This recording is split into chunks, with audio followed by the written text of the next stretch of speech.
कबीर साहब ने कहा है जहाँ दया तहाँ धर्म है। उन्होंने कहा जहाँ दया है वहाँ धर्म है। गोस्वामी जी ने कहा है परम धर्म श्रुति विदित अहिंसा। जहाँ अहिंसा है वही श्रेष्ठ धर्म है। सदगुरु कबीर दया की बात करते हैं तो बिना अहिंसा को धारण किए दया आएगी भी नहीं और बिना दया के अहिंसा नहीं आएगी। बात एक ही है, शब्द भिन्न भिन्न है कि सबसे बड़ा धर्म अगर जीवन में धारण करना है तो सबसे पहले तो दया को धारण करना पड़ेगा, अहिंसा को धारण करना पड़ेगा। और जिसके जीवन दया है, अहिंसा है, वो धार्मिक है। तिलक लगाने वाला धार्मिक नहीं है, राम नाम की चादर ओढ़ने वाला धार्मिक नहीं है, अपने अपने संप्रदायों का चिन्ह धारण करने वाला धार्मिक नहीं है। दुनिया ये मानती है कि कोई तिलक लगा लिया तो धार्मिक हो गया, कोई राम नाम की चादर ओढ़ लिया तो धार्मिक हो गया, कोई मौलवी बन गया तो धार्मिक हो गया, कोई पादरी बन गया तो धार्मिक हो गया। सदगुरु कबीर कहते हैं जिसने दया को धारण कर लिया वो धार्मिक हो गया। वो किसी जाति विशेष की बात ही नहीं करते, वो संप्रदाय की बात ही नहीं करते, वो तो इंसान को इंसान होने की बात करते हैं कि आप इंसान बन जाइए सिर्फ। और इंसानियत से बड़ा धर्म कुछ नहीं है, जहाँ दया भी है, करुणा भी है, प्रेम भी है, सत्य भी है, अहिंसा भी है।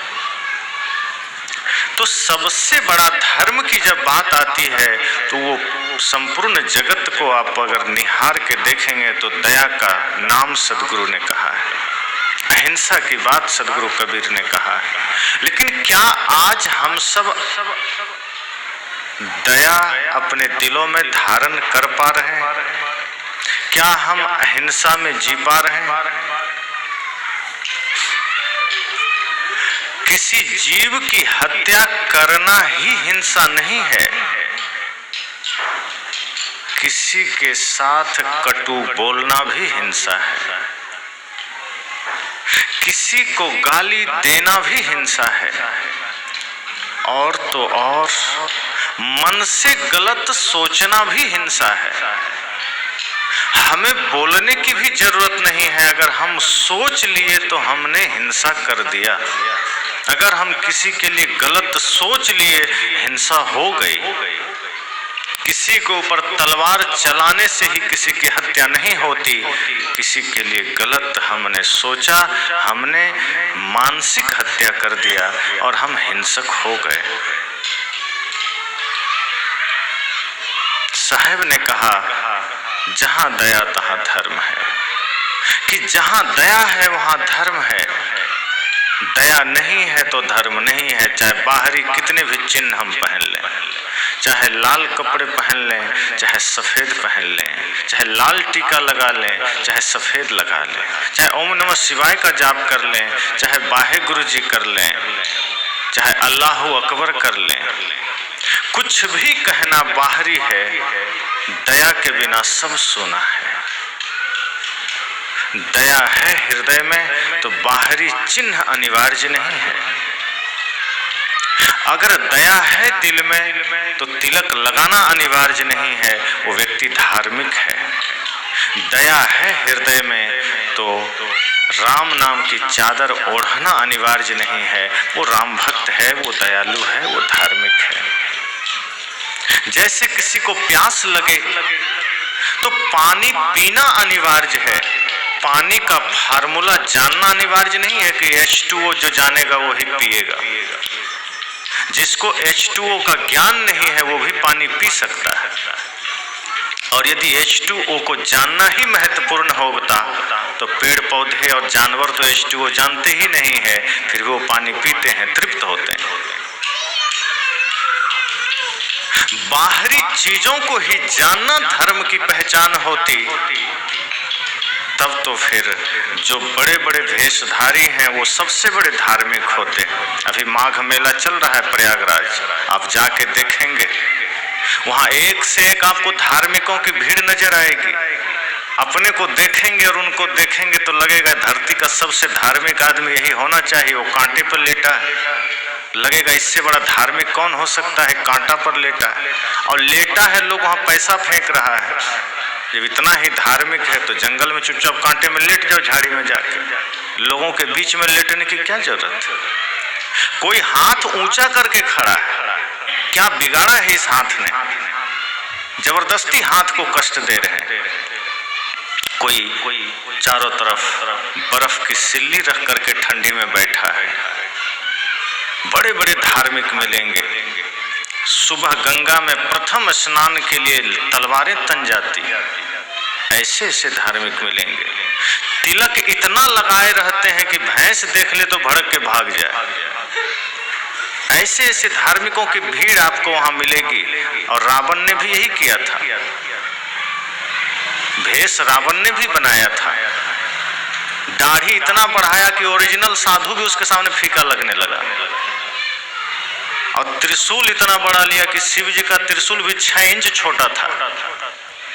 शिवजी को भी लगता था ये हमसे बड़ा धार्मिक है, लेकिन मन में कपट था। बाहर से धर्म की सारी चिन्ह उसने बना ली, जो भी किया जा सकता था।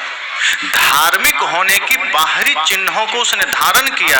आज इंसान वही करता है, बाहरी सारे चिन्हों को हम धारण करते हैं, उसमें कोई कमी नहीं। संसार में ऐसे लोगों की कोई कमी नहीं जो बाहरी चिन्हों को धारण करने वाला हो। बहुत लोग मिलेंगे, लेकिन दिखता भी वही है। भीतरी चिन्ह जल्दी नजर नहीं आता बिना सामने गए, बिना व्यवहार किए।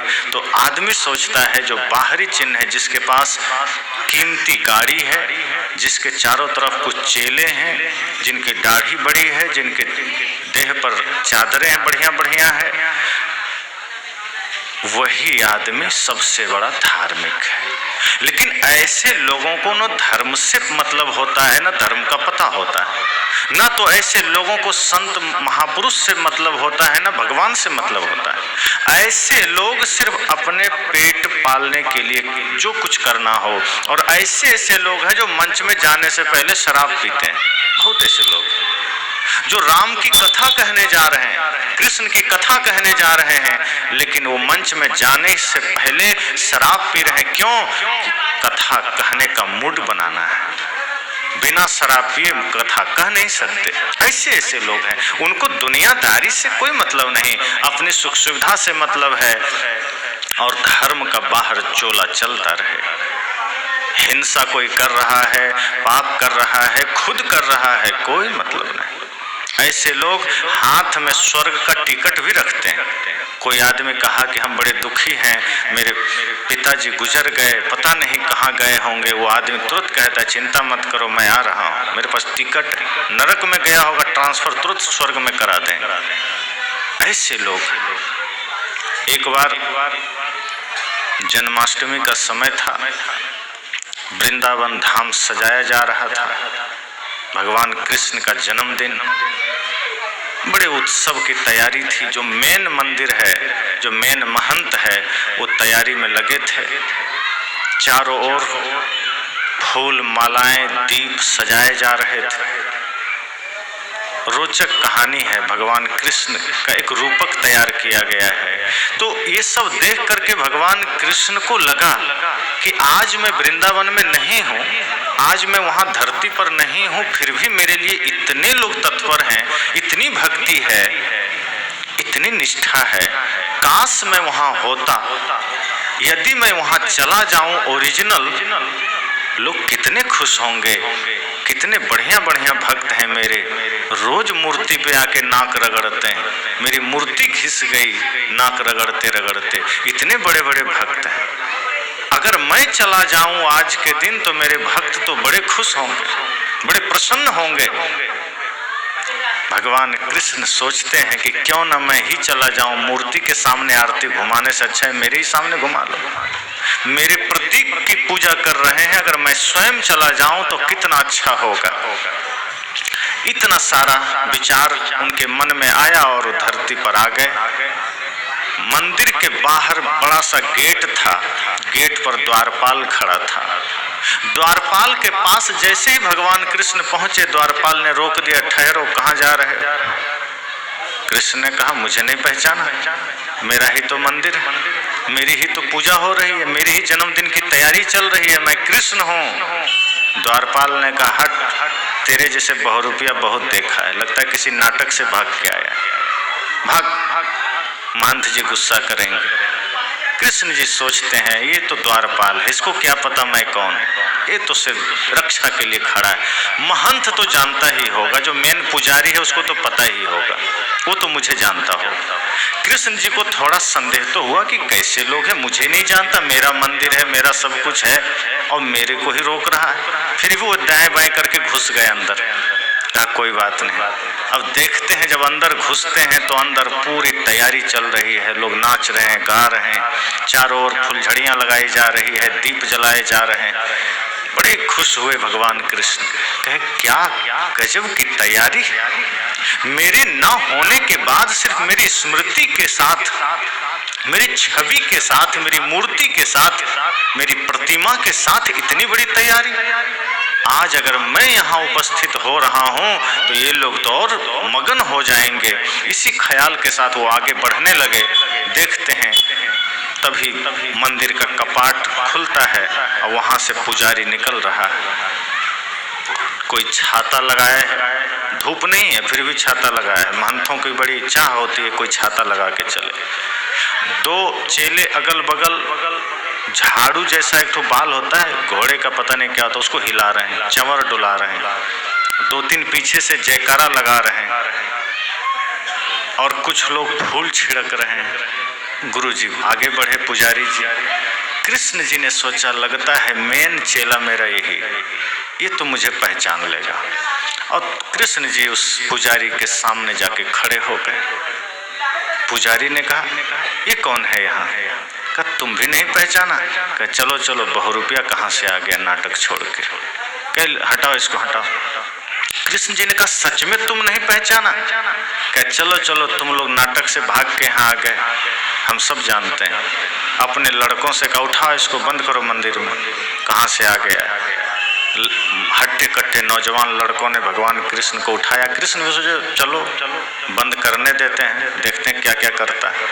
कंधे पे उठाया, मंदिर में जाके बंद कर दिया और ताला लगा दिया। और इधर पूजा पाठ हुआ, सब कुछ बढ़िया हुआ। भगवान कृष्ण का जन्मदिन भी मना लिया गया। जब सब मामला शांत हो गया, सारे लोग जहाँ तहाँ एडजस्ट हो गए, तब वो पुजारी चला, मंदिर खोला, भगवान कृष्ण के चरणों में गिर पड़ा, कहा, प्रभु क्षमा करना। कहा, अरे अब क्या है? कहा, मैं उसी समय पहचान लिया था कि आप ही कृष्ण हैं, फिर तुमने मुझे बहुरूपिया क्यों कहा?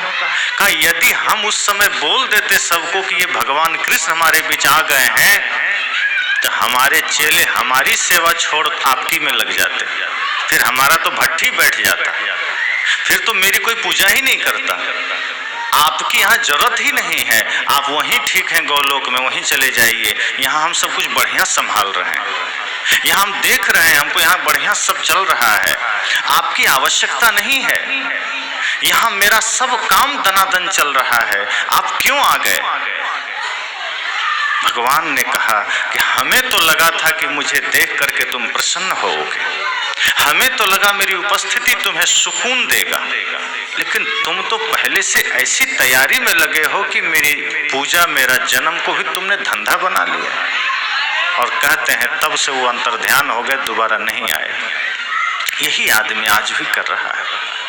मंदिरों से लेके हर जगह के धार्मिक प्रतीकों को, धार्मिक चिन्हों को, धार्मिक शास्त्रों को सिर्फ आदमी ने यूज किया है अपने लाभ के लिए, अपने स्वार्थ के लिए। उसमें न कहीं अहिंसा से मतलब है, न कहीं पूजा से मतलब है, न कहीं प्रार्थना से मतलब है। ऐसे लोग जो बड़े बड़े धार्मिक चिन्हों के साथ खड़े हैं, ऐसे लोग जो बड़े बड़े धर्म के गद्दी पर बैठते हैं, ऐसे लोग जो धर्म के ठेकेदार बनते हैं, अधिकांश पाप के कारक यही होते हैं। जितना अधिक तेज घंटी जो हिलाएगा, समझ जाना वो उतना अधिक पाप करके आया है, ताकि लोगों को पता चले कि ये आदमी बड़ा धार्मिक है।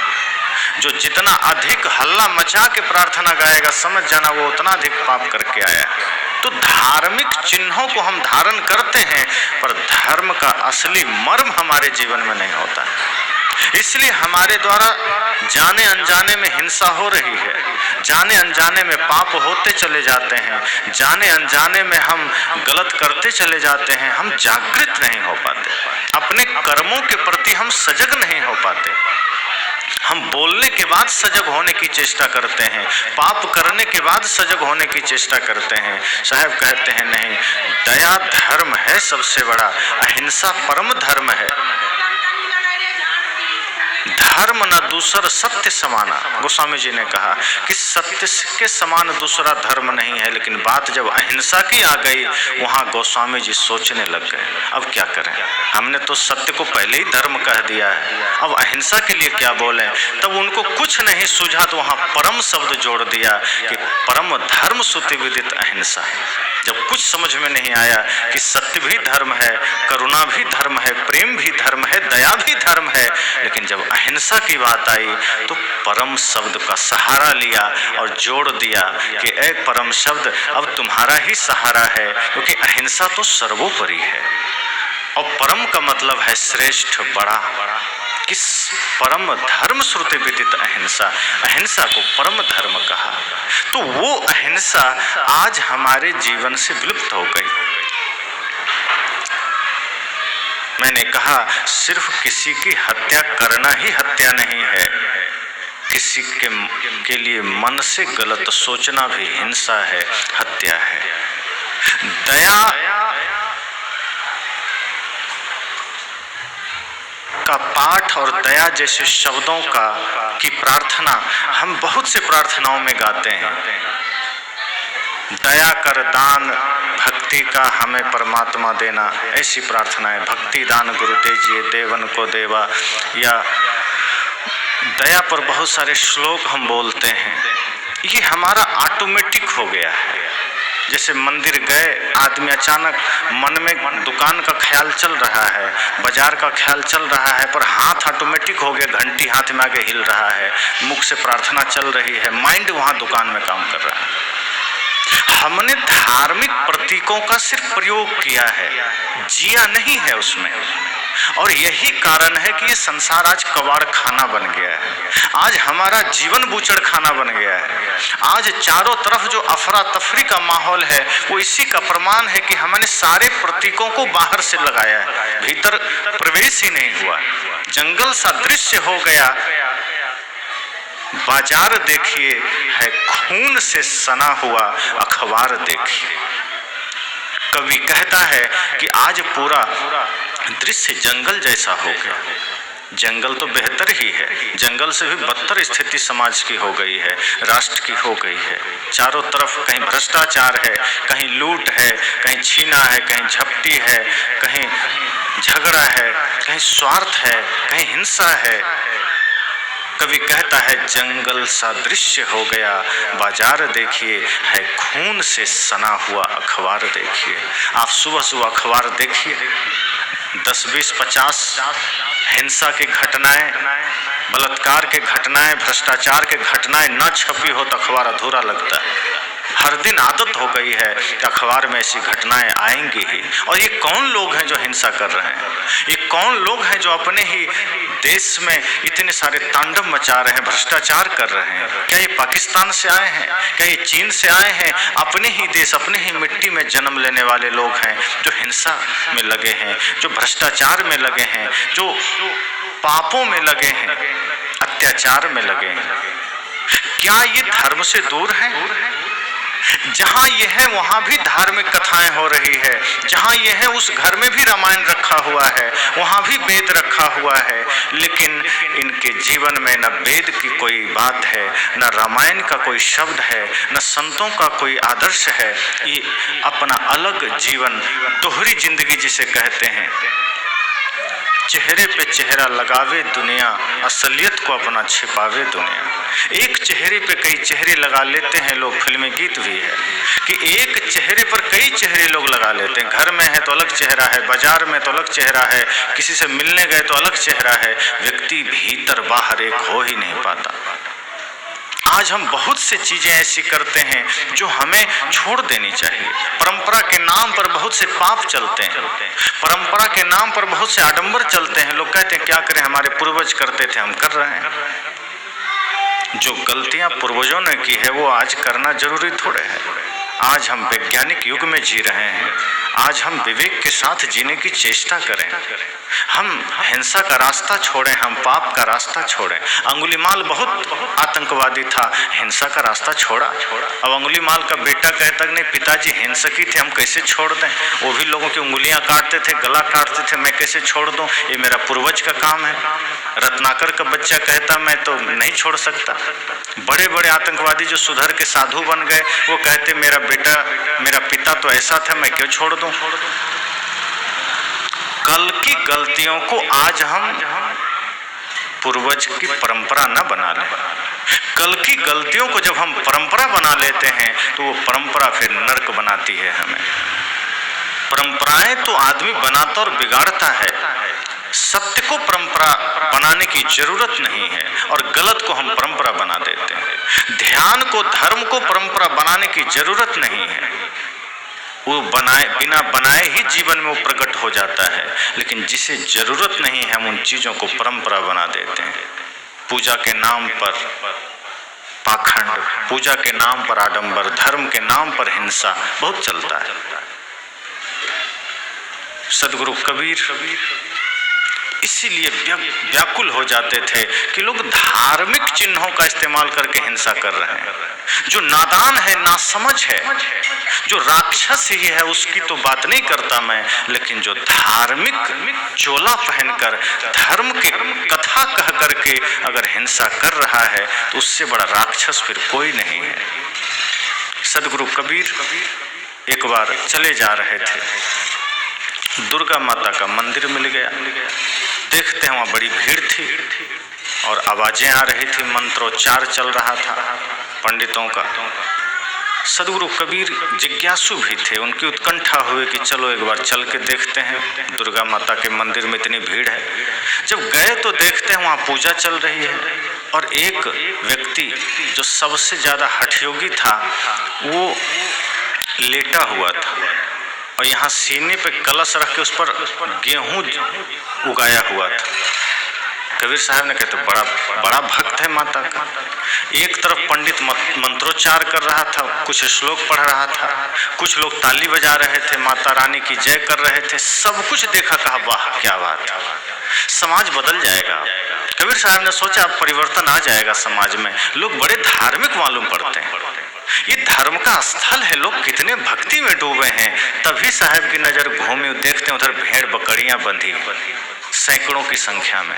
तो कबीर साहब ने कहा बाकी लोग तो मंत्र पढ़ रहे हैं, कुछ लोग पूजा कर रहे हैं, कुछ लोग जौ जन्माए हुए हैं, गेहूं जन्म, ये भेड़ बकरी कौन सा पूजा करने आए हैं, ये क्या मामला है भाई। तब पूछा किसी से, लेकिन कोई बता भी नहीं रहा है। साहब ने ध्यान दिया, बार बार पूछ रहे हैं लोगों से ये कौन सा पूजा है, तो लोग मगन है। साहब ने कहा रुको देख ही लेते हैं क्या होता है। तो जैसे ही मंत्र बंद हुआ, श्लोक बंद हुआ, कबीर साहब चुपचाप खड़े हैं। उसी पंडित में से एक खड़ा हुआ और लिया तलवार और सटाया माता रानी के चरण में, उसके बाद सटाया यहाँ और फिर यहाँ, और बस साहब कुछ समझ पाते उससे पहले वो सैकड़ों भेड़ बकरी काट काट के धाराशायी कर दिया। कबीर साहब ने सिर पर हाथ रखा, कहा धर्म कथे जहाँ जीभ बधे तहाँ अकर्म करे मेरे भाई, जो तोहरा को पंडित कहिए तो काको कहिए कसाई। कहा मैं तो धर्म के नाम पर गलत जगह में आ गया, मैं तो धर्म स्थल सोचा था, मैं तो ये प्रेम का मंदिर सोचा था, मैं तो करुणा का मंदिर सोचा था। ये सोचकर मैं आ गया कि हमारा देश बदल रहा है, धार्मिकों की भीड़ है, पर यहाँ तो जो तोहरा को ब्राह्मण कहिए तो काको कहिए कसाई। अगर तुम माता के नाम पर, धर्म के नाम पर जीव की हत्या कर रहे हो तो तुमसे बड़ा कसाई फिर कोई नहीं है।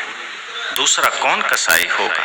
मांस की मंडी में चले जाए, वहां कसाई काट करके मांस बेचता है। अरे वो तो कसाई है, उस पर ठप्पा लगा है कसाई का, इसलिए वो काम कर रहा है। जिस पर धार्मिक होने का ठप्पा लगा है, जब वो हत्या करता है तो साहब कहते हैं फिर ये धोखा है, ये तो समाज के साथ खिलवाड़ है। जीव दया और आत्म पूजा, इनसे बढ़कर देव नहीं दूजा।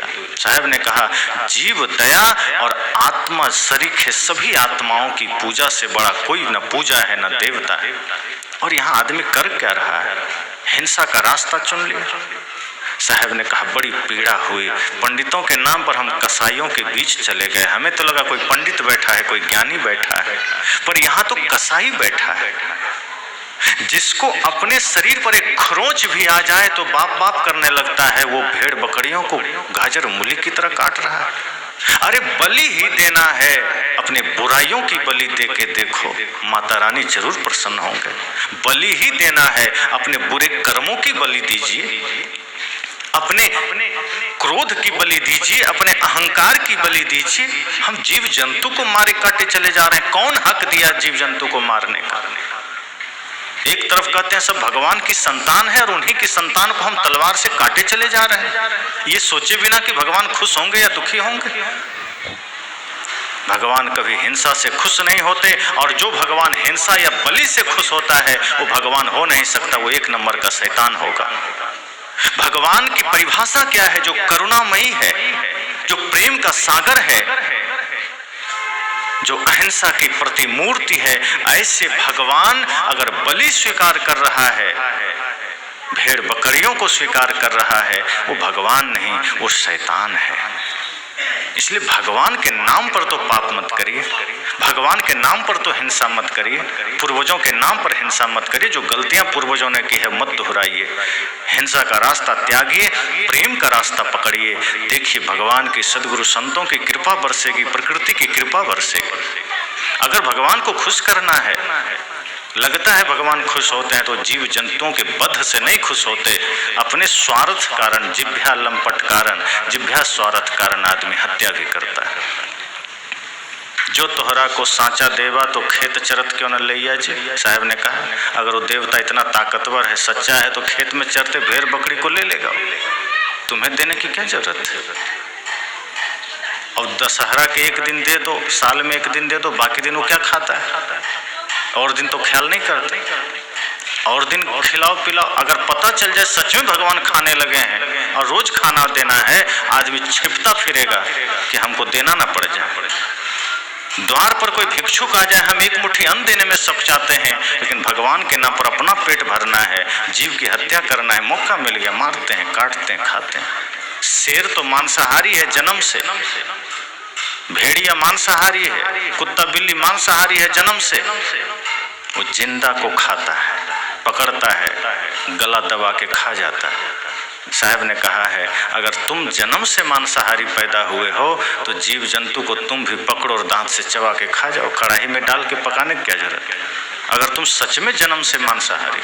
लेकिन आप सोचिए वैज्ञानिक दृष्टिकोण से, क्या हमारा शरीर मांसाहारी है?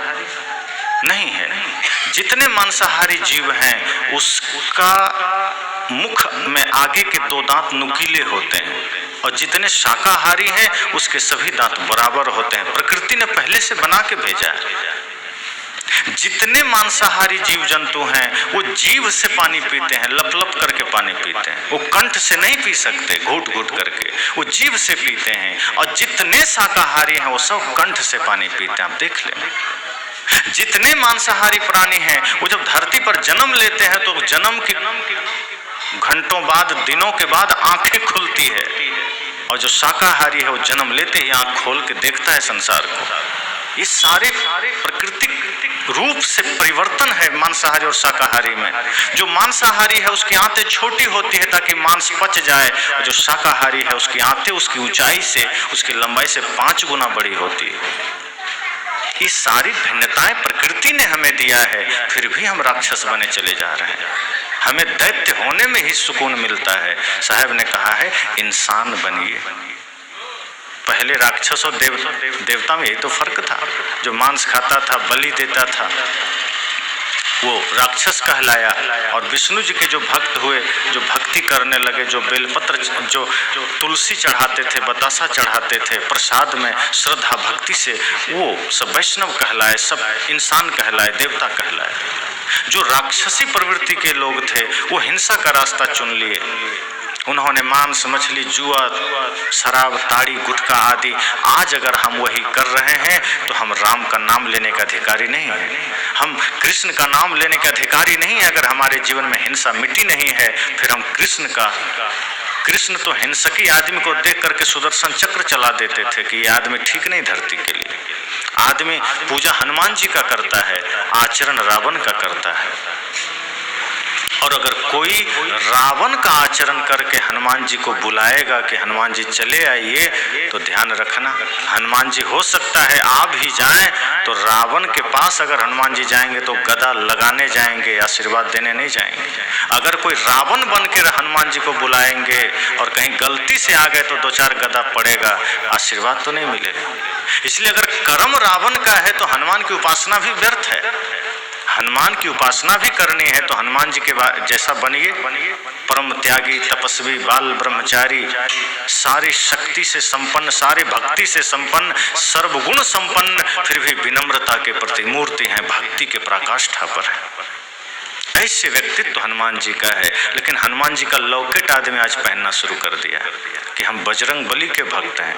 अब पूछो तो अंडा खा रहा है, गुटखा खा रहा है, मांस खा रहा है, मतलब भक्त बजरंग बली के हैं, काम रावण का है। हिंसा का रास्ता हम धर्म के मार्ग का बहाना बना के खोज लेते हैं। धर्म के नाम पर अगर हिंसा हो रही है, साहब ने कहा ये बहुत पाप है, और ये पाप जो भी कर रहा है गलत है। हिंसा करने वाला, सहयोग देने वाला, जो भी उसमें शामिल है, सब बहुत भयंकर पाप कर रहा है। हिंसा से बड़ा पाप कुछ नहीं है। ये अगर हम कर रहे हैं, मानसिक हिंसा हो, कायिक हिंसा हो, वाचिक हिंसा हो, ये तीनों खतरनाक है। इसलिए हमें किसी भी प्रकार की हिंसा से मुक्त हो जाना चाहिए। हम किसी का दिल भी दुखा रहे हैं तो हिंसा से कम नहीं है। तलवार से तो हम किसी को मारेंगे तो क्षण भर में मर गया, लेकिन जब हम वचनों से किसी को कष्ट पहुंचाते हैं, वो क्षण क्षण में मरता है, पल पल में मरता है। हम और बड़े अपराधी हैं। हो सकता है तलवार से मारा गया आदमी मर गया, खत्म हो गया, और उसकी सजा व्यक्ति को 302 के तहत हो सकता है फांसी हो जाए, उम्र कैद हो जाए, वो दिखेगा। लेकिन जो वचन से जो हिंसा आपने किया है, अपने शब्दों से, अपने मन से जो हिंसा किया है, इसका तो 302 के तहत कोई मुकदमा नहीं बनेगा। लेकिन अंतर मन में जो मुकदमा बनेगा, वो जन्म जन्मांतर तक आपको फांसी पर लटकाता रहेगा। इस जन्म में जो हिंसा हमने शरीर से किया है, उसकी सजा तो कोर्ट दे देती है, न्यायालय दे देता है। लेकिन जो मन वाणी से जो हम हिंसा करते हैं, न्यायालय उसका कोई सजा नहीं देती। लेकिन अपने अंतर मन में हम निरंतर पाप की अग्नि में जलते हैं। इसलिए संतों ने कहा, सदगुरु ने कहा, दया ही धर्म है, अहिंसा ही धर्म है, करुणा ही धर्म है, प्रेम ही धर्म है। और वैसे भी मांस मछली बिना किसी को मारे नहीं आता है, जीव की हत्या करनी पड़ती है।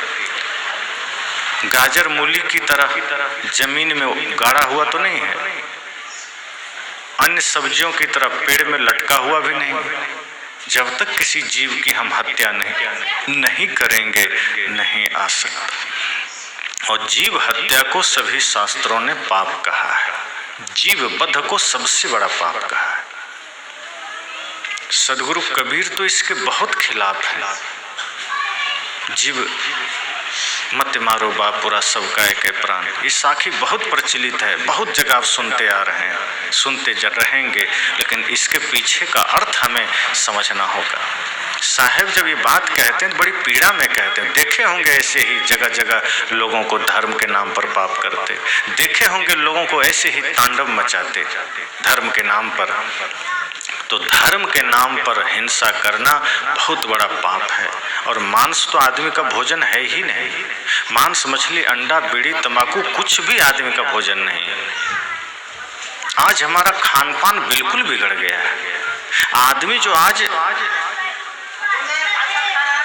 99% बीमार है, कोई ना कोई रोग हर किसी के पास। कोई यहाँ जितना व्यक्ति बैठे हैं कोई नहीं कह सकते हम पूर्ण स्वस्थ हैं। कोई ना कोई रोग से ग्रसित होंगे, चाहे छोटा हो बड़ा हो।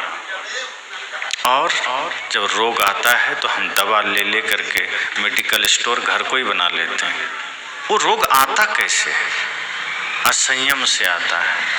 जब हम कुछ गलत करते हैं जो हमें नहीं करना चाहिए, व्यवहारिक रूप से, आध्यात्मिक रूप से हम जब भी गलत करते हैं उसका परिणाम हमें मिलता है, वो कहीं अलग नहीं जाता है। हिंसा का परिणाम, चाहे वो किसी भी रूप में हिंसा हुई हो, हमारी भूलों का परिणाम हमें मिलता है, कोई रोक नहीं सकता। अगर हमने गलत किया है तो उस गलती से हमें कोई बचा नहीं सकता। ये नहीं कर सकते कि अब हम गलत कर लिए तो गंगा में डुबकी लगाएंगे पाप से मुक्त हो जाए, नहीं हो सकते मुक्त। लेकिन आदमी को भरमाया गया। बहुत से धार्मिक गुरुओं ने कह दिया चिंता मत करो, हम हैं ना, तुम पाप जितना भी करो हमारे पास आ जाओ, 11,000 रुपया चढ़ा दो, हम तुमको सारे पाप से मुक्त कर देंगे। 108 बार ओम नमः शिवाय का जाप कर लो, सारा पाप कट जाएगा। माता रानी के मंदिर में जाके शीश झुका लो, सारा पाप कट जाएगा। पाप छोड़ाने की बात नहीं करते कि पाप करना छोड़ दो, पाप काटने की बात करते हैं। और ये सबसे बड़ा धोखा है, ये गुमराह करना हुआ। सदगुरु कबीर ये नहीं कहते पाप से आप मुक्त हो जाएंगे, वे कहते हैं पाप करना ही छोड़ दीजिए। पाप के कर्म से आप मुक्त नहीं हो सकते, पाप करने से मुक्त हो सकते हैं। जो पाप हम कर चुके हैं उसकी सजा तो मिलेगी, चाहे कोई भी आ जाए। स्वयं राम भी आ जाए तो हमें पाप की सजा से नहीं बचा सकते, और बचा सकते तो सबसे पहले अपने पिताजी को बचाते। जो श्रवण कुमार को मार दिए थे उसके बदले उनको भी तड़पना पड़ा था पुत्र वियोग में। बचा सकते तो कृष्ण जी अपने आप को ही बचा लेते, व्याधा ने तीर मार दिया था, प्राण उड़ गए थे। जब भगवान भी अपने कर्म फल को भोगे हैं, अपने को कर्म के बंधन से मुक्त नहीं कर पाए, शरीर जो भी धारण किया कर्म से बंध जाता है, प्रकृति से बंध जाता है। अगर हम ये सोचते हैं कि हम कुछ भी गलत करके पाप से मुक्त हो जाएंगे, ये नासमझी के सिवा कुछ नहीं है। और कोई भी धर्म गुरु अगर ये हमें गारंटी दे रहा है तो उस सबसे बड़ा धूर्त है वो। धर्म गुरुओं का काम है समाज को जगाना, गुमराह करना नहीं है। आज धर्मगुरु समाज को गुमराह कर रहे हैं कि पाप करो, भाई से झगड़ा करो, कोई बात नहीं है, माता पिता का अनादर करो, जीव की हत्या करो, कोई बात नहीं है, मेरे पास आओ, ताबीज दे देंगे, मंत्र दे देंगे, सब ठीक हो जाएगा। ऐसे गुमराह करने वाले लोग हैं। भगवान कभी नहीं कहते, सदगुरु कभी नहीं कहते कि तुम पाप करते रहो हम तुम्हें स्वर्ग दे देंगे।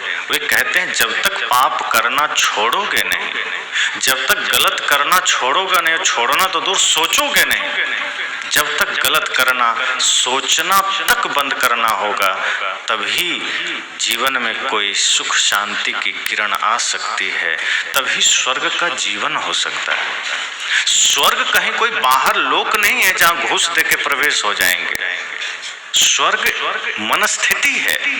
जब हम प्रेम की अवस्था में होते हैं, करुणा की अवस्था में होते हैं, स्वर्ग में होते हैं। जब हम क्रोध और हिंसा की अवस्था में होते हैं, नरक में होते हैं। स्वर्ग कोई बाहर कोई गोदाउन थोड़े बना है कि चलो हम महंगा टिकट खरीद के घुस जाएंगे। अगर ऐसा होता तो धनपति लोग तो सब स्वर्ग पहले ही बुक कर लेते कि यहाँ किसी को एंट्री ही नहीं देंगे, हम पहले घुस जाएंगे। पर स्वर्ग कहीं बाहर धन दौलत या नाम जब से नहीं मिलता। स्वर्ग अपने मन स्थिति के, अपने मन के ऊपर है। हम क्रोध का त्याग करते हैं, हिंसा का त्याग करते हैं, विकारों से मुक्त होते हैं, हम स्वर्ग में होते हैं। जो घड़ी हमारा प्रेम में बीतता है वो स्वर्ग का क्षण है, वो स्वर्ग का समय है, और उस अवस्था में हम जहाँ हैं वहीं स्वर्ग है। तो इसलिए हिंसा किसी भी प्रकार की हो, अगर वो धर्म के नाम पर हो रही है तब तो भयंकर अपराध है, पाप है। और आज धार्मिक चिन्हों का दुरुपयोग हो रहा है, धार्मिक प्रतीकों का दुरुपयोग हो रहा है। लोग धर्म के नाम पर ही सारे तांडव करते हैं, पाप करते हैं, झूठ बोलते हैं, पाखंड फैलाते हैं। सदगुरु कबीर हमें इन्हीं चीज़ों से जागृत करते हैं। वो झकझोरते हैं कि जगो, वो सोने नहीं देना चाहते। सदगुरु कबीर हमें जगाना चाहते हैं कि आप जगिए, हिंसा का रास्ता छोड़िए। कब तक चलते रहेंगे? अंगुलीमाल ने कहा था ना बुद्ध से ठहर जाओ,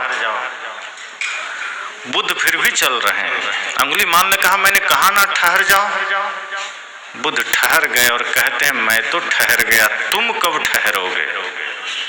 पहली बार ऐसे शब्द सुनने को मिला था।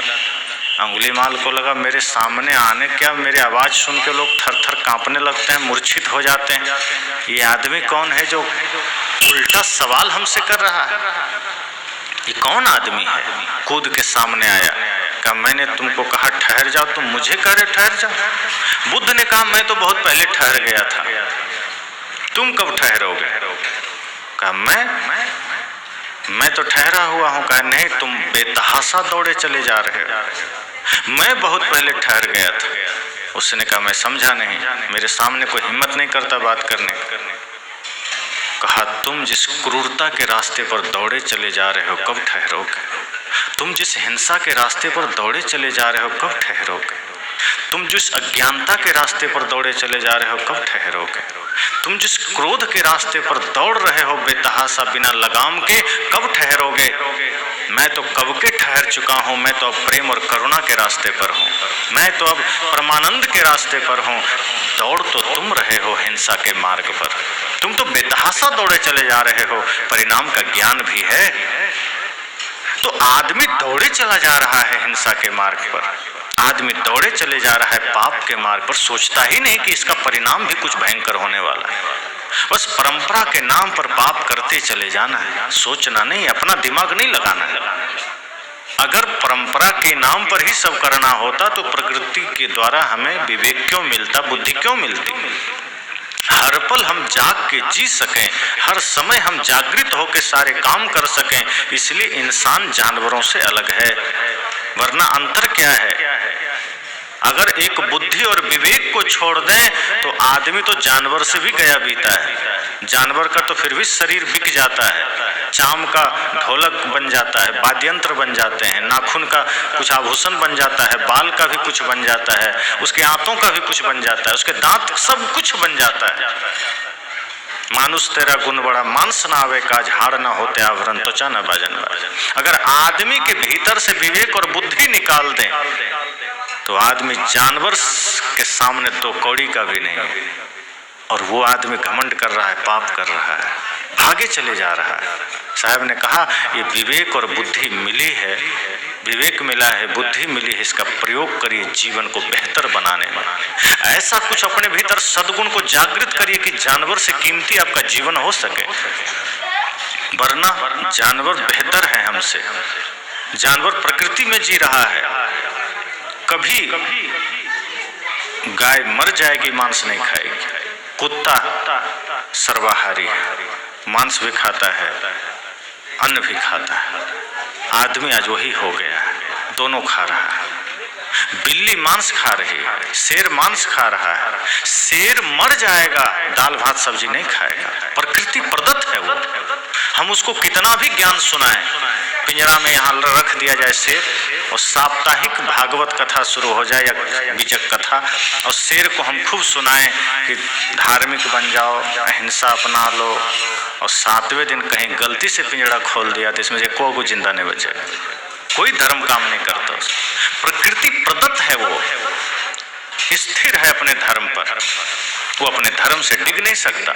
और गाय को कितना भी हम मांसाहारियों के बीच भेज दें, वहां से आने के बाद वो मांस छू भी नहीं सकती। जो प्रकृति ने जिसको जैसा बनाया है, जानवर उस धर्म पर अडिग है, पशु अपने धर्म पर अडिग, आदमी अपने धर्म से विमुख हो गया है। जिसके पास बुद्धि है, विवेक है, वही धर्म से भ्रष्ट हो गया है। और जो जीव जंतु को कोई बुद्धि विवेक नहीं है, वो अपने धर्म पर चल रहा है। इसलिए साहब ने कहा कि कम से कम जानवरों से तो सीखिए। जंगल सा दृश्य हो गया, बाजार देखिए है, खून से सना हुआ अखबार देखिए। यही परिणाम है कि आज हमने अपना विवेक बुद्धि का इस्तेमाल करना छोड़ दिया, आज हमने अपने विचार को ही छोड़ दिया, आज हम अनैतिक कर्म करते चले जा रहे हैं। नहीं संस्कृति में जी सकते थे, कम से कम प्रकृति में तो जीते, लेकिन आज इंसान विकृति में जी रहा है। सारे जीव जंतु को आप देखेंगे, वो अपने अपने मार्ग पर है, अपने अपने धर्म पर है। बैल अपने धर्म पर है, गधा अपने धर्म पर है, कुत्ता अपने धर्म पर है, शेर सब अपने धर्म पर है, बकरी अपने धर्म पर है, मुर्गी, जितने जीव जंतु हैं वो अपने स्वभाव को नहीं छोड़ता। लेकिन आदमी अपना स्वभाव, अपने चरित्र छोड़ करके गलत आदतों का शिकार होकर के दौड़े चला जा रहा है। और कोई संत जागृत करता है, जगाता है कि हिंसा के मार्ग पर क्यों दौड़े चले जा रहे हो, तो उसे लगता है यही मेरा दुश्मन है, फिर उसके पीछे पड़ जाता है, फिर उसको आलोचना करता है, ये तो ठीक आदमी नहीं है। जो मीठी बात करे, आपके गलत काम को देखकर समझ जाना वो आपका सबसे बड़ा दुश्मन है, क्योंकि वो नहीं चाहता कि आप गलत मार्ग छोड़ें, वो नहीं चाहता कि आपके जीवन में स्वर्ग आए। जब कोई संत हमें जगाते हैं तो संत का व्यक्तिगत कोई स्वार्थ नहीं होता है। कोई आदमी नरक में ही चला जाए, संत का क्या बिगड़ेगा। लेकिन चूंकि संपूर्ण जगत के लिए, जो कहते हैं ना, दूसरे के दुखों को देखकर जो द्रवित हो उठे वो संत है। और संत दूसरे की पीड़ा को देख करके पीड़ित होते हैं, इसलिए चाहते हैं कि दूसरा भी पीड़ा से मुक्त हो जाए, दूसरा भी समस्याओं से मुक्त हो जाए। अगर कोई हिंसा के मार्ग पर चल रहा है तो संत ये नहीं सोचते कि उससे मेरा कोई नुकसान है, ये सोचते हैं कि उसका नुकसान है, और क्यों हो उसका नुकसान, उसका भी नुकसान नहीं होना चाहिए। जो पाप के मार्ग में चल रहा है वो पाप के मार्ग में क्यों चले, क्यों वो दुख दर्द में जिए।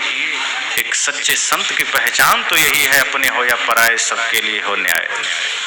उनकी तो यही पहचान है कि अपना हो पराया हो, मत पंथ से कोई लेना देना नहीं। एक सच्चे संत को संप्रदायों से, मत पंथ से, जाति से, मजहब से, धर्म से कोई लेना देना नहीं। और धर्म से जब लेना होता है तो धर्म का अर्थ विराट होता है। आज जो लोग धर्म का अर्थ करते हैं उन धर्मों से कोई मतलब नहीं। धर्म शब्द जब कोई सच्चे संत के मुख से प्रवाहित हो, कोई पहुंचे हुए संत, पहुंचे मतलब जो अपनी स्थिति में पहुंच गए। लोग जैसे ही पहुंचे और सिद्ध संत का नाम सुनते समझते हो चमत्कार जानता होगा, वो आग में चलता होगा, वो हाथ हिला के रसगुल्ला ले आएगा, तो लोग उसको चमत्कारिक और पहुंचा हुआ संत मान लेता है। पर सदगुरु कबीर कहते हैं वो जादूगर है, मदारी है, और कुछ नहीं है। जो पहुंचा हुआ संत है वो मन वाणी इंद्रियों का स्वामी है। जो पहुंचा हुआ संत है वो अपनी स्थिति में पहुंचा हुआ है, वो मदारी वाला खेल नहीं करता, वो जादूगर का काम नहीं करता। ये काम तो जादूगरों का है। तो जो सच्चे संत हैं वो अपने स्थिति में हैं और वो हमें भी उसी स्थिति का मार्ग बताते हैं। वो अपने सुख दुख से ऊपर उठ चुके हैं, परम शांति में स्थित हो गए हैं, जहाँ संसार का कोई भी प्रभाव उनको प्रभावित नहीं कर रहा है, जहाँ कोई भी अनुकूलता प्रतिकूलता उनको डिस्टर्ब नहीं कर रहा है। तो जब ऐसे संत हमारे बीच होते हैं तो वो हमें जागृत करते हैं, इसलिए कि हम भी जग करके शांति से जी सकें, हम भी सुख और शांति में जीवन बिता सकें। इसलिए सदगुरु कबीर जब दया धर्म की बात करते हैं, अहिंसा की बात करते हैं, प्रेम की बात करते हैं, तो वो सिर्फ अपने मतपंथ की बात नहीं करते, वो समस्त इंसान की बात करते हैं। वो नहीं कहते कि तुम किसी जगह एक में बंध जाओ, वो बंधना नहीं, वो लोगों को छुड़ाना चाहते हैं। वो घेरा में बांधना नहीं चाहते, वो तो विराट बनाना चाहते हैं। वो नहीं कहते कि तुम कबीरपंथी बन के रह जाओ, वे तो कहते हैं कि कोई पंथाई की जरूरत नहीं है, तुम शुद्ध इंसान बनो। सदगुरु कबीर के मानवतावादी विचार को मानने वाला हर कोई कबीरपंथी है। उसके लिए माला ही पहने तो ही कबीरपंथी होगा नहीं। कबीरपंथी का मतलब ही है जो कबीर साहब के बताए रास्ते पर चलने वाला हो, और कबीर साहब का बताया हुआ रास्ता सांप्रदायिक नहीं है, वो मानवतावादी है। किसी का रास्ता हो सकता है सांप्रदायिक, लेकिन सदगुरु कबीर का पथ मानवतावादी है, इंसानियत का है, प्रेम का है। और जो प्रेम का पथ बताता है वो कभी सांप्रदायिक नहीं होता, वो कभी मत मजहबी नहीं होता। इसलिए हम सदगुरु कबीर को नहीं कह सकते कि उनका पंथ है तो उन्हीं के लोग के लिए है। सदगुरु कबीर की अहिंसा अन्य मतपंथ वालों के लिए क्या नुकसान करेगा? अगर सदगुरु कबीर हमें दया धर्म की बात सिखा रहे हैं, ये बात कोई रामानंद वाला सुन लेगा तो क्या उसको पेट में दर्द हो जाएगा, या वो मान लेगा तो वो कष्ट होगा? सदगुरु कबीर के ज्ञान अगर कोई अन्य मतपंथ मुसलमान सुन लेगा तो क्या उसको बुखार आएगा? नहीं आएगा। सदगुरु कबीर का ज्ञान संपूर्ण मानवता के लिए है। कोई भी सुनेगा वो कबीर साहब की वाणी उसके हित के लिए ही होगी, उसका फायदा ही करेगा। उसी तरह से बुद्ध का जो ज्ञान है, क्या कबीरपंथी सुन लेगा तो दिक्कत हो जाएगी? नहीं होगा। महापुरुषों ने जो भी सत्य कहा है, जो भी प्रेम का मार्ग दिया है, चाहे कोई भी हो, राम की मर्यादा अगर आज का व्यक्ति धारण कर ले तो क्या राम जी की मर्यादा दूसरों को दिक्कत करेगी? सुख ही देगा। कृष्ण का प्रेम अगर अन्य मतपंथ के लोग धारण कर लें तो वो प्रेम उसे आनंद ही देगा, दिक्कत नहीं देगी। इसलिए हमको विराट बनना है, क्षुद्र नहीं बनना है, हमको सिकुड़ना नहीं है। सदगुरु कबीर तो कहते थे को हिंदू को तुरुक कहावे एक जिमी पर रही, लेकिन आज आप थोड़ा व्याख्या करिए। वो तो कह रहे हैं, हमारे ऋषि कहते हैं वसुधैव कुटुंबकम, सदगुरु कबीर कहते हैं को हिंदू को तुरुक कहावे। अब आप जरा थोड़ा इस पर व्याख्या करिए। ऋषियों ने कहा पूरा पृथ्वी परिवार है, लेकिन आज क्या हुआ? पूरा पृथ्वी 7 भागों में बट गया, 7 महादेश बन गया, पूरा परिवार कहाँ रहा? और अगर 7 महादेश में भी मामला रहता तो बात समझ में आती। 7 महादेश 200 से अधिक देश में बट गया, अब वो भी मामला गड़ गया। अब तो ये देश, ये पूरी दुनिया 200 देशों में बट गई। सदगुरु कबीर और अन्य महापुरुषों ने जहाँ संपूर्ण धारा को एक कहा है, वो धारा 200 देशों में बट गया। और अगर पूरा देश भी इतना भी रह जाता तो बात समझ में आती। अपने देश भारत को लीजिए, पूरा भारत कश्मीर से कन्याकुमारी तक और पोरबंदर से सिलचर तक अगर एक सूत्र में होता तो भी बात समझ में आती है। हमारा भारत 29 राज्यों में बट गया, केंद्र शासित प्रदेशों में बट गया। बटा क्यों? अब सोचिए, भारत बटा है तभी तो मराठी लोग बिहार को देखना नहीं चाहता, बंगाली गुजराती को देखना नहीं चाहता। कौन है ये लोग? अपने ही तो देश है, एक ही प्रधानमंत्री, एक ही सुप्रीम कोर्ट, एक ही राष्ट्रपति, अलग तो नहीं है। कश्मीर से कन्याकुमारी एक भारत, एक ध्वज, एक तिरंगा, एक संविधान, लेकिन यहीं पर एक दूसरे के दुश्मन बैठा पड़ा है। ये राज्य वाला उससे दुश्मनी, वो राज्य वाला उससे दुश्मनी। कोई कहता है हिंदी छोड़ो, कोई कहता है बंगाली पकड़ो, कोई कहता है मराठी पकड़ो, झगड़ा चल रहा है। कहाँ हमारे ऋषियों ने कहा था पृथ्वी परिवार है? ये तो अपना देश में ही सब राज्य झगड़ा कर रहा है। अब बात आती है राज्यों की, तो राज्य भी एक सूत्र में होता तो बात समझ में आती। राज्य भी जिलों में बट गया कि नहीं? अब एक जिला वाला दूसरे जिला वाला को नहीं देखना चाहता, वो कहता है पहले मेरे जिला का विकास होना चाहिए, बगल वाला में चाहे आग लग जाए हमें क्या लेना था। हमारे जिला का विकास होना चाहिए। अब हमारा पृथ्वी कितना बट रहा है, देखिए मानसिकता को देखिए। अब फिर भी चलो कोई बात नहीं, जिला में बट गया। अब जिला भी एक होता तो बात समझ में आती है, वो उस तहसील में बट गया। अब जिस तहसील में हम हैं, दूसरे तहसील वाले के यहाँ कोई सुविधा ना हो तो कोई बात नहीं, हमारे यहाँ होना चाहिए, दूसरा चाहे मर ही जाए। और अगर तहसील भी एक होता तो बात समझ में आती, तहसील पंचायत में बट गया। अब हम जिस पंचायत में हैं, हम इसका विकास देखेंगे, बगल में चाहे नरक मच रहा हो, हमें कोई दिक्कत नहीं है। लेकिन पंचायत तक भी मामला नहीं रुका, अब वो पंचायत गांवों में बट गया, शहर वार्डों में बट गया, पंचायत गांवों में बट गया। और गांव तक भी मामला नहीं रुका, गांव मोहल्लों में बट गया। अब एक मोहल्ला वाला दूसरे मोहल्ले को गाली दे रहा है कि नहीं इधर बिजली रहे उधर रहे, ना रहे कोई बात नहीं, इधर सड़क बने उधर ना बने। मोहल्ला से भी दिक्कत हो रही है।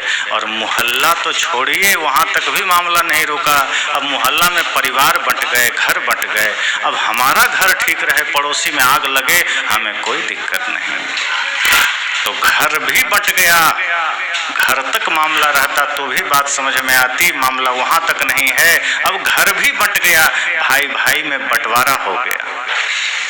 अब मामला यहाँ तक आ गया कि एक घर भी एक नहीं है, उसमें भी एक भाई अलग, दूसरा अलग, पिता अलग, माता अलग, बट गया। अब आदमी अकेला हो गया। लेकिन अकेला भी आदमी होता तो बात समझ में आती, आदमी भीतर भी एकता नहीं है।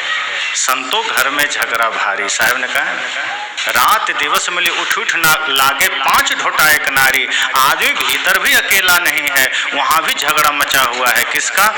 इंद्रियों का झगड़ा मचा हुआ है। आंख सुंदर रूप देखना चाहती है, कान सुंदर शब्द सुनना चाहता है, नाक सुंदर गंध लेना चाहता है, जीभ सुंदर स्वाद लेना चाहता है, हाथ सुंदर स्पर्श चाहता है। पांचों में झगड़ा मचा हुआ है। सभी इंद्रियां एक दूसरे से झगड़ा कर रहा है। और इसका प्रमाण देखिए, अभी मैं बोल रहा हूं, यही ताजा देख लीजिए। और बोलते बोलते माइक खराब हो जाए तो आंख से तो आप हमें देख रहे हैं, आंख को तो अच्छा लग रहा है, लेकिन आवाज जैसे ही बंद होगा कान कहेगा जल्दी ठीक कराओ उसको, हमको नहीं मिल रहा है। आंख को मिल रहा है, कान को नहीं मिले, कान तुरंत आपको तैयार करेगा, जल्दी जाओ माइक वाले के पास, कहाँ गया, ठीक कराओ, आवाज नहीं आ रही। कान को संतोष है, आंख को मिल रहा है ना, लेकिन कान को आंख से कोई लेना देना नहीं, वो कहता नहीं मुझे भी चाहिए। और अगर कान को मिल रहा है और यहाँ कोई पर्दा डाल के चला जाए, आंख को मिलना बंद हो जाए तो आप उठ के तुरंत गुस्सा करें कौन पर्दा डाला, क्यों? आंख को मिलना बंद हो गया। आंख को भी चाहिए, उसको कान से कोई लेना देना नहीं है। और इसी समय बदबू आने लगे तो आंख को कान को कोई दुख नहीं है, नाक आपको कहेगा उठो यहाँ से, हमें आने बैठना है, आपको उठा देगा। नाक को कष्ट है। तो भाई भीतर भी तो झगड़ा मचा है। साहेब ने तो कहा था को हिंदू को तुरुक कहावे, ऋषियों ने कहा था वसुधैव कुटुंबकम, लेकिन वो विराट संस्कृति, वो विराट विश्व हम संभाल के नहीं रख पाए। बढ़ते बढ़ते बढ़ते आदमी अपने आप में भी इतना बंट गया कि वो अपने आप में भी नहीं है। साहब कहते नहीं, बाहर भीतर सारे झगड़े को मिटाना है, सारी समस्याओं को मिटाना है, सारे आडंबर को मिटाना है, जागृत होना है और अपने आप को हिंसा से, क्रोध से, नफरत से, घृणा से मुक्त करके शुद्ध धर्म का मार्ग पर चलना है। वो धर्म जो इंसानियत सिखाता है, वो धर्म जो प्रेम सिखाता है, वो धर्म जो समाज को बांटता नहीं है, जो संप्रदायों को भिन्न नहीं समझता, जो मत पंथ में हमें बांटे नहीं, वो धर्म वो सदगुरु कबीर का धर्म है। वो सदगुरु कबीर का ज्ञान है जो हमें कहीं बांटता नहीं है। अन्य तो बांट देते हैं। बड़े बड़े संप्रदायों में आप जाएंगे तो वहाँ आपको बांटने की बड़ी तरकीबें बताई जाएगी। कोई कुरान की शिक्षा दे रहा है, कोई अल्लाह अकबर कर रहा है, वो आपको बांटेगा।